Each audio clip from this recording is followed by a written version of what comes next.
Nigeria has received its latest batch of artefacts from the ancient Benin Kingdom, which were looted during a British expedition in 1897.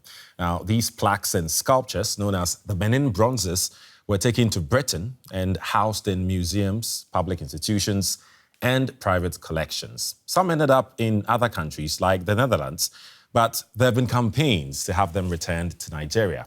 The Dutch government recently returned more than 100 items, and DW's Olisa Chukwumah attended a ceremony in Lagos where they were handed over.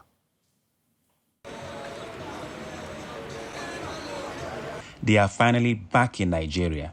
These Benin bronze sculptures, more than 100 of them, are getting a much-awaited homecoming welcome. They are being returned by a Dutch museum after they were looted from the Benin Kingdom by British forces in 1897. This official handover to Nigeria's National Museum Commission represents the single largest return of Benin artifacts so far. It's a significant occasion for the Royal Palace and the people of Benin, and in fact, to all Nigerians, that things that were taken by force or stolen are being returned to where they belong. These are works that are extremely talented forefathers, artisans, craftsmen, artists. They did prior to 1897. Until now, they are still standing.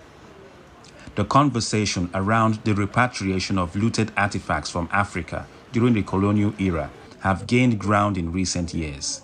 And for campaigners in Nigeria, it's been a long push to have the bronzes returned from Western museums.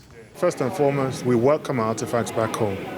But secondly, we want the world to know that these artifacts will indeed be taken care of with the utmost attention to detail, and they will be displayed in all their glory. We hope it does. That's the whole point.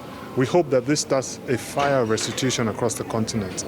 We hope that this starts a questioning of conscience amongst the museum goers and the museum operators abroad. Countries like Germany returned over 20 sculptures like these in 2022. But the UK's British Museum in London still holds a large collection of Benin bronzes, with legal complications preventing their return. The return of these sculptures marks a significant milestone in the conversation about restitution of artifacts taken away from Africa during the colonial era. And many view this as a step towards righting some historical wrongs. Now, with 119 of these bronzes returned from the Netherlands, these 4 will be housed right here at the National Museum in Lagos, while the rest of them will be taken to a museum in Benin City. That's the historical and royal land from where these artifacts was first taken over 100 years ago. The Nigerian museum authorities say this will not be a one-off. They also say efforts are being made for the restitution of more ancient artifacts from various countries in Europe.